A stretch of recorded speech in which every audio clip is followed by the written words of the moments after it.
Todos los ecosistemas terrestres funcionan de la misma manera, tienen dos procesos fundamentales. Uno es la captación de energía, que es necesaria para la vida en todas las fases, tanto sean microorganismos como animales superiores, como vegetales, todos necesitamos energía, y nutrientes.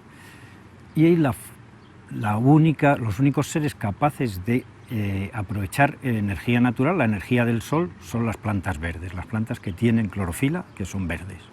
A través de las hojas realizan una función y captan energía. El resto de los seres, la única energía que pueden aprovechar del sol es el calor, que, bueno, ayuda, pero desde luego no la pueden almacenar. Entonces las plantas verdes captan energía y esa energía que fijan las plantas en su organismo y almacenan en su organismo la aprovechan el resto de los seres. Primero los que se llaman consumidores primarios, que son los herbívoros, que cuando se comen la planta aprovechan la energía que la planta ha fijado. A los herbívoros se los comen los carnívoros, a los consumidores secundarios, que aprovechan la energía que sacó el consumidor primario de la planta. Y si hay uno que se coma al carnívoro, pues también aprovecha energía, se lo coma vivo o muerto. O sea, por ejemplo, un necrófago, un buitre, está aprovechando la energía que aprovechó la oveja al sacarla de la planta que tomó del sol. Esa es la cadena alimentaria, lo que suele llamar cadena trófica o pirámide trófica. Los nutrientes los toman las plantas por sus raíces del suelo y cuando a la planta se la come el herbívoro está tomando también los nutrientes.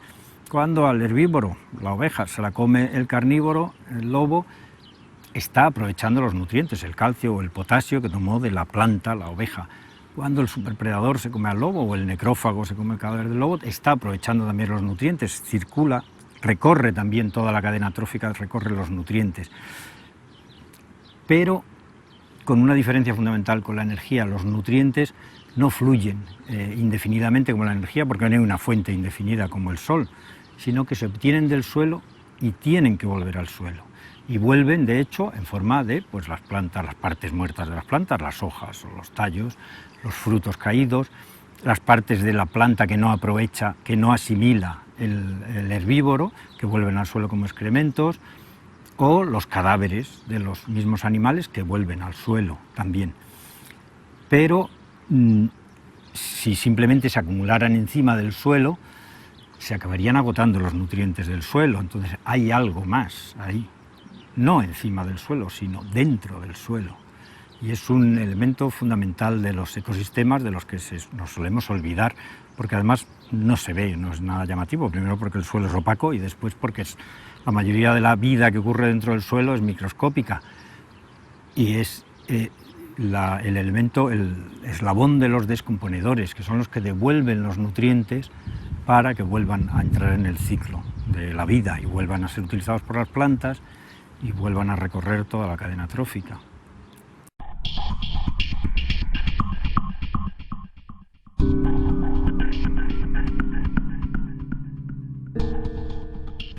Pues el suelo es difícil de entenderlo porque es un criptosistema, no se ve, es la caja negra de un sistema agrario. Entonces, puedes pensar que ahí es donde radica la clave del funcionamiento del sistema agrario a través del manejo de la materia orgánica y la creación de un suelo vivo. Y eso es un arte, y los agricultores lo saben. Si tuviéramos que definirlo de alguna forma, podríamos decir que el suelo es un medio heterogéneo, compuesto por tres fases, básicamente la fase sólida, que es la fase mineral, en la que se forma, que es la base de la estructura del suelo, de la arquitectura del suelo, una arquitectura que permite un espacio poroso que posibilita la vida, la dinámica de agua, la dinámica de gases. Junto con la materia orgánica, junto con el mundo vivo del suelo, esa arquitectura ya tiene otra serie de funciones, otra serie de propiedades emergentes, como es, por ejemplo, la estabilidad estructural, que le da al suelo una serie de funcionalidades al suelo de cultivo que son muy interesantes. La fase líquida, que es la solución del suelo, y la fase gaseosa. El suelo no solamente es un medio, un sustrato para las plantas, sino que el suelo es un componente básico para la biosfera. No solamente es el depositario de la mayoría de la biodiversidad en el planeta, es el sustrato físico en el que se establecen todas las actividades humanas, actividades industriales, actividades lúdicas. La vida se establece sobre el suelo. Y por otra parte es un regulador para que la vida se dé con esta dinámica en la que podemos vivir los seres vivos, en las que la biosfera se desarrolla.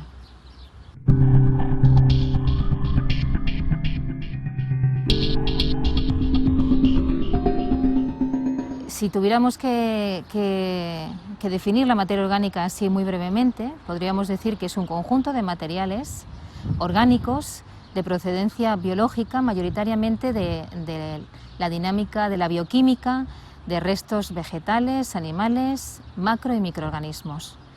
También del metabolismo de los seres vivos. Los compuestos que ellos crean en su metabolismo también son compuestos orgánicos que están en el suelo.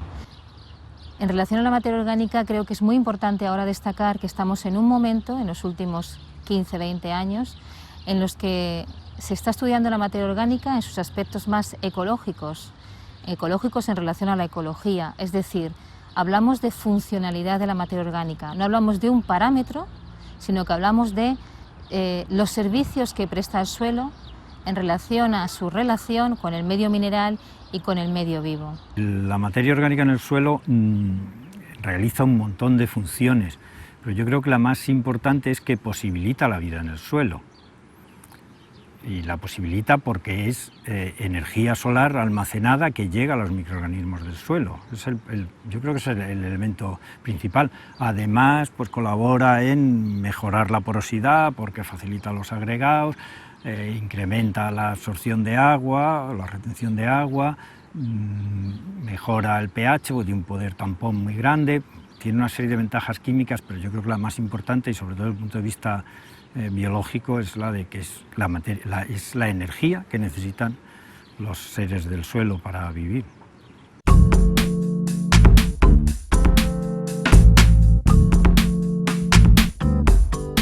¿Qué es ecología? Pues si nos metemos en el mecanicismo, pues es definir cuáles son los elementos y los mecanismos claves en la gestión de un sistema agrario, ¿eh? Y para mí solo hay uno, la diversidad. Y la diversidad está en el suelo, está representada, como hemos ya dicho varias veces, en la fauna del suelo, es decir, con diferentes aspectos funcionales, es decir, tanto en la transformación de la materia orgánica como en el mantener el equilibrio y indiscutiblemente los fitoparásitos, que hemos visto que lo hemos transformado en los herbívoros del suelo, es decir, las ovejas que en el suelo podan las raíces para que broten y tengamos una mayor capacidad. En un gramo de suelo asociado a las raíces de las plantas pueden vivir 80-90 millones de células microbianas. Unas están más activas y otras menos. Todos esos microorganismos interaccionan de una forma u otra con las plantas y entre sí, de manera que unos son beneficiosos finalmente y otros son perjudiciales para los cultivos. Nosotros nos centramos sobre todo en microorganismos beneficiosos para las plantas y en general hay dos mecanismos por los que estos microorganismos ayudan a las plantas. Uno es favoreciendo su nutrición, bien generando nutrientes nuevos de la atmósfera, en el caso de la fijación de nitrógeno, o bien facilitando la absorción de los nutrientes que ya existen en el suelo para las plantas. Y el otro gran mecanismo es contrarrestando la acción de otros microorganismos que son parásitos o patógenos para las plantas, de manera que se evita la acción negativa de todos esos microorganismos. Las micorrizas es el resultado de una asociación simbiótica, que significa vivir en común, con beneficios mutuos para ambos componentes, y los componentes son las raíces de las plantas y determinados hongos del suelo, llamados por ello hongos formadores de micorrizas. Como resultado de esa simbiosis, la planta se beneficia enormemente de estar asociada con el hongo y le da múltiples beneficios, desde aporte de nutrientes, protección frente a estreses, sea salinidad, sequía, y también la protege, le da más resistencia a luchar frente al ataque de patógenos o de contaminantes, como suelos contaminados por metales pesados. El hongo, como casi todos los microorganismos, necesita que se le den fuentes de carbono, fuentes de energía ya elaboradas, porque él no las puede captar directamente del suelo. Entonces la planta se lo da y la planta se los prepara por medio de la fotosíntesis, que es lo que le va a dar compuestos carbonados a la vida y energía a la vida de la planta, y también se los transfiere en la raíz al hongo, que vive en simbiosis con la planta. En el caso de la fijación de nitrógeno, pues en ese caso solo hacen las bacterias, solo son los únicos seres vivos que tienen una enzima que se llama nitrogenasa, que captura el nitrógeno que está en la atmósfera y lo llevan a formas asimilables para la planta. En el tema de absorción de agua es más propio de la micorriza, las hifas, esos filamentos externos que tiene cuando el hongo ha colonizado la corteza de la raíz, emite una cantidad de filamentos. Para hacernos una idea, 1 centímetro de raíz micorrizada puede tener 1 metro de esos filamentos. O sea, hemos multiplicado enormemente su capacidad de captar nutrientes y agua. El nitrógeno es, después del carbono, el elemento estructural más importante de los seres vivos. Forma parte de los ácidos nucleicos y sobre todo de las proteínas. Y por tanto todos los organismos necesitan nutrirse con nitrógeno en cantidades importantes. Las plantas no les pasa igual, y cuando no tienen suficiente nitrógeno, en el caso de un agricultor, hay que aportárselo externamente. Los fijadores de nitrógeno lo que hacen es captar el nitrógeno molecular de la atmósfera, que es abundantísimo. 70% del nitrógeno, de los gases de la atmósfera son nitrógeno molecular, y convertirlo en amonio o amoníaco, que pueden ser usados directamente por las plantas, ¿no? De manera que se hace independiente de los niveles de nitrógeno en el suelo. Esto, desde el punto de vista agrícola y ambiental, es importantísimo, porque tiene dos grandes contrapartidas. Por un lado, dejamos de aportar nitrógeno a los suelos, el nitrógeno fertilizante, del cual como mucho la planta va a aprovechar el 50%, el resto, el otro 50%, se pierde por lixiviación o se pierde en forma de óxidos de nitrógeno que contribuyen al efecto invernadero. Y por otro lado, si no aportamos nitrógeno al suelo, dejamos de fabricarlo, con el consiguiente ahorro energético. Aproximadamente se necesita 5 toneladas de petróleo para producir 1 tonelada de nitrógeno fertilizante, ¿no?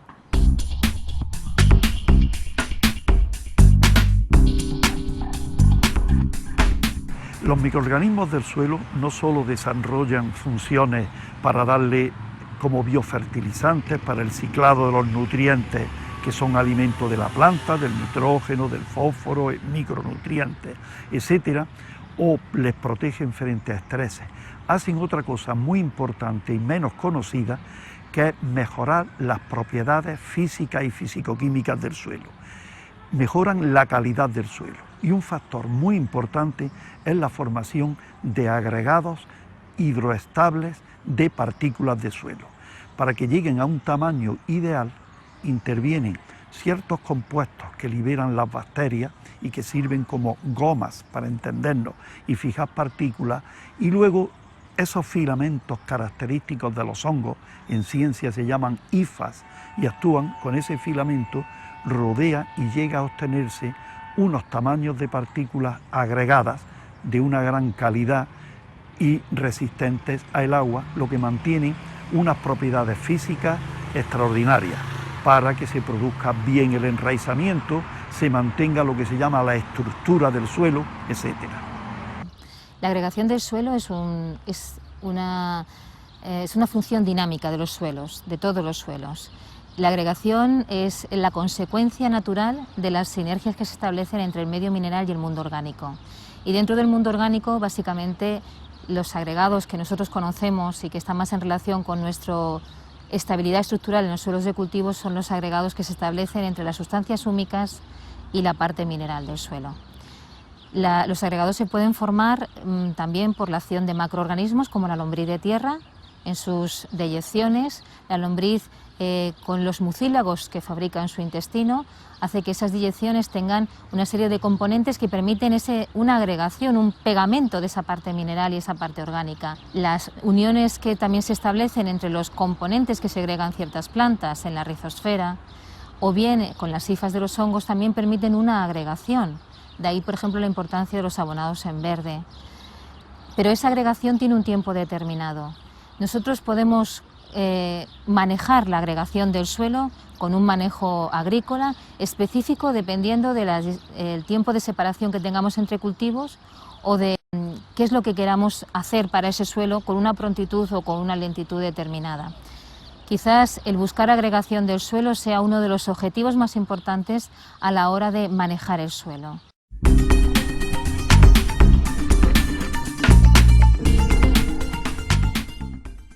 Los agricultores tienen el concepto de que cuantas más labores se hacen en el suelo, ese suelo va a ser capaz de retener más agua y por eso trabajan así.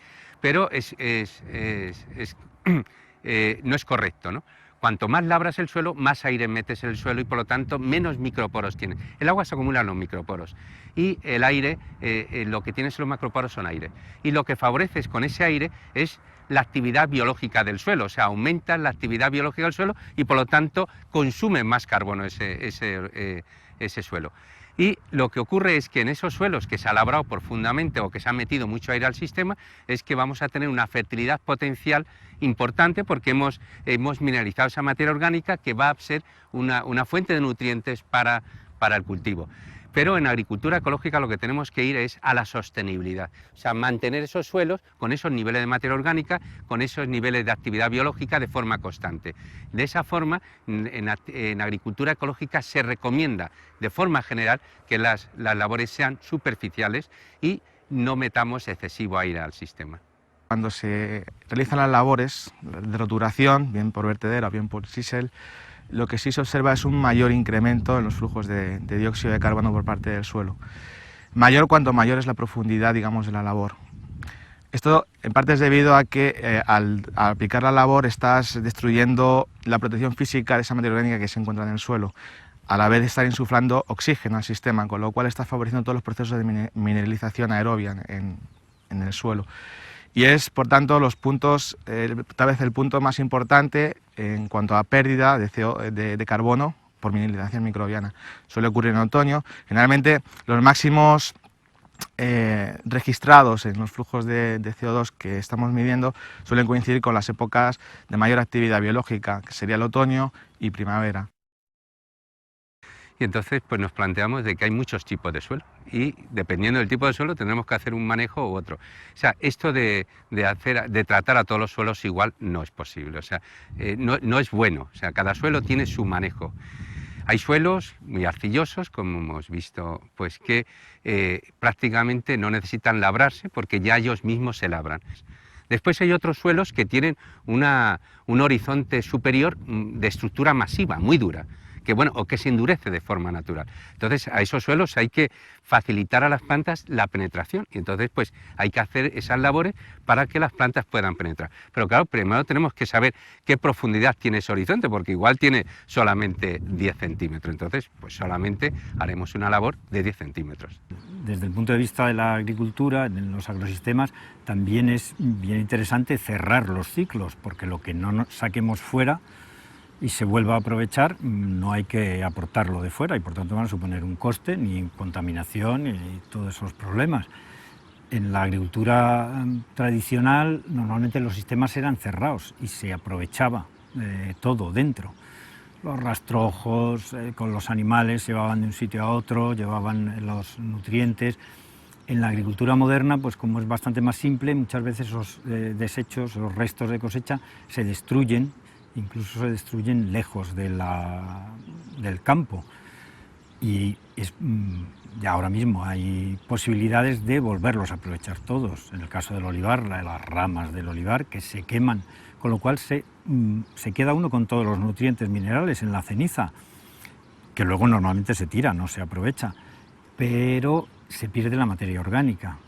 Y en el suelo no solo es importante aportar nutrientes, devolver nutrientes, sino aportar materia orgánica pues necesaria para la vida. Y la madera pues es materia orgánica, es lignina, que además tarda mucho en descomponerse, pero da lugar a humus muy estable. Y quien dice los restos de poda en el olivar, pues en el olivar está también el alperujo, que se considera un residuo industrial y puede emplearse muy fácilmente compostándolo como abono en el olivar o en cualquier otro cultivo, o sea que es una materia orgánica con muchas utilidades. Lo lógico sería cerrar el ciclo y volverlo al olivar. Y lo mismo ocurre con la paja en los cereales o con las cañas de maíz, si se trituran. Aunque inicialmente el agricultor piensa que él va a nutrir en base a la compra de materia orgánica, de estiércol, va a nutrir el cultivo, los planteamientos deben de ser de intentar cerrar ciclos de nutrientes. O sea, que en ningún momento todo aquello que se produce dentro de la finca y que no es exportable, que no son cosechas, debe de permanecer en la finca, permitiendo que la finca se equilibre. Una de las ideas que se nos ocurrió para intentar cerrar los ciclos de nutrientes dentro del invernadero era ver hasta cuánto nos costaba gestionar los restos de cultivo.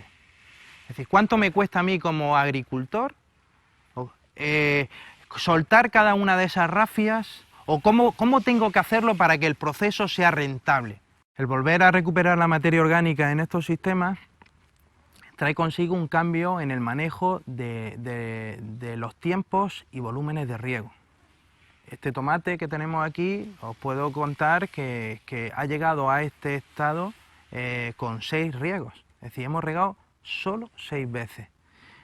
Totalmente diferente la forma de manejar a lo que los sistemas convencionales nos establecen. No, hay que mimar la planta, hay que ponerle el agua necesaria para que esa planta nunca se estrese. No, es decir, nuestro deber y nuestra forma de ver el sistema es que nosotros tenemos que sí, darle condiciones al suelo para que las raíces exploren ese suelo en función de las necesidades de agua, pero no estar continuamente aportándole agua. De hecho, los agricultores que nos vienen manejando o que nos manejan con volúmenes de riego adecuados y manteniendo una periodicidad entre los riegos, un tiempo entre riego y riego adecuado, no tienen problemas de enfermedades de suelo asociados a la disponibilidad de agua. No tengo agua en exceso y esas plantas tienen un sistema radicular muy potente. Estamos en el experimento más antiguo de España. Empezamos en el año 91, el más antiguo en España de agricultura ecológica en cultivos herbáceos, ¿no? Ya tiene 17 años. Cuando empezamos a trabajar en agricultura ecológica, el primer objetivo que teníamos era cómo vamos a eliminar las hierbas y cómo vamos a dar nutrientes, cómo vamos a aumentar o mantener la fertilidad de esos suelos, ¿no? Lo que vimos es que la estrategia que empleamos en una primera fase fue rotaciones de cultivo. Aquí ensayamos 7 rotaciones de cultivo, con girasol, con barbecho, con beza enterrada, con beza segada, con leguminosas, mantenemos un monocultivo de cereal convencional, un monocultivo. Entonces, lo que empezamos era estudiar cómo con este tipo de rotaciones, por un lado, qué tipo de problemas teníamos a la hora de la productividad, cuál era de las rotaciones la más productiva y cuál era la que mantenía mejor la fertilidad de los suelos, y nos dimos cuenta de que el barbecho, en principio, que sería el que menos productivo, el que iba a tener a lo mejor más problemas, es el que mantiene muy bien la productividad del sistema, es el que más produce. Porque lo que hace es, el año que está de barbecho lo utilizamos para que todos los organismos que están en el suelo se dediquen, toda esa energía se dedique a descomponer, a reciclar los nutrientes de la paja que hemos incorporado en el sistema. Porque este sistema funciona casi cerrado. Lo que hacemos es incorporar la paja en todas las parcelas, y en las parcelas que hay leguminosas pues se deja el nitrógeno fijado por las leguminosas. Y no se incorpora ningún otro producto externo al sistema. Y en un principio vimos a ver si el sistema podía funcionar así. y bueno, pues ha funcionado relativamente bien. El control de hierbas, bueno, pues hemos analizado cómo han ido evolucionando las hierbas y hay rotaciones que controlan mucho mejor la hierba que otras. Las peores rotaciones que peor funcionan aquí, pues sería la rotación con garbanzo, que es la que más hierba tiene, y después la rotación con beza enterrada. Porque la beza enterrada, a diferencia de la otra que la siega, la beza enterrada incorpora las semillas al sistema y por lo tanto seguimos teniendo, desde el punto de vista del suelo es mucho mejor porque le metemos más nutrientes al sistema, pero desde el punto de vista de control de hierbas es peor. La productividad de los sistemas, pues aquí la que más produce pues sería la beza, el cereal en barbecho, que viene a producir unos 2.200 kilos. Después vendría la beza segada para heno, que viene a producir alrededor de unos 2.100 kilos. Después la beza enterrada, la beza girasol, pero todas las rotaciones ecológicas producen más que esta parcela en la que estamos ahora mismo, que es monocultivo de cereal, que se echa abono y que se utiliza herbicida para el control de hierba. Pero además energéticamente es mucho más caro. El otro viene a costar el doble o incluso el triple energéticamente más caro que esto. Esto hace que ese tipo de agricultura, la agricultura convencional, sea muy eficiente en zonas donde la pluviometría es más alta, como pueden ser los países del norte. Pero en nuestras regiones semiáridas la agricultura convencional es muy poco eficiente. Incluso diría que además de ser poco eficiente es contaminante, porque claro, todos esos nutrientes que nosotros no tomamos son lavados por las aguas de invierno y que terminan en nuestros arroyos, en nuestros ríos. El manejo de cubiertas herbáceas en agricultura, en general, más interesante en los cultivos leñosos porque tienen más espacio abierto, es multifuncional. Son multifuncionales las cubiertas herbáceas porque suponen diversidad vegetal y por tanto aumento de la diversidad, porque fijan energía que va a ser útil para la vida en el suelo, o sea, van a aportar materia orgánica al suelo, en definitiva, facilitan la infiltración de agua a través de las raíces, pero sobre todo, y la labor principal, visto desde el ambiente mediterráneo, que es en el que nos movemos, fundamentalmente, es la protección del suelo contra la erosión. Es la barrera más eficaz. Son en realidad microbarreras que se ponen a la escorrentía. Entonces hay una diferencia abismal entre suelo desnudo, suelo cubierto con vegetación. Y cuando el problema ambiental más grave de la agricultura mediterránea es la erosión, la pérdida de suelo por arrastre por el agua, pues contar con un sistema eficaz es fundamental. La agricultura del futuro es una agricultura basada en criterios ecológicos y eso es simplemente hablar de ecología de los sistemas agrarios y por lo tanto de agroecología. Uno de los aportes importantes de la agroecología a la ciencia convencional es nuestra visión del suelo, nuestra visión del suelo global, nuestra visión del suelo en sus interrelaciones más que en componentes individuales. La perspectiva del suelo como un soporte de la planta, como un proveedor de nutrientes, es una perspectiva obsoleta que ha pasado a la historia en la mayoría de las escuelas de agronomía.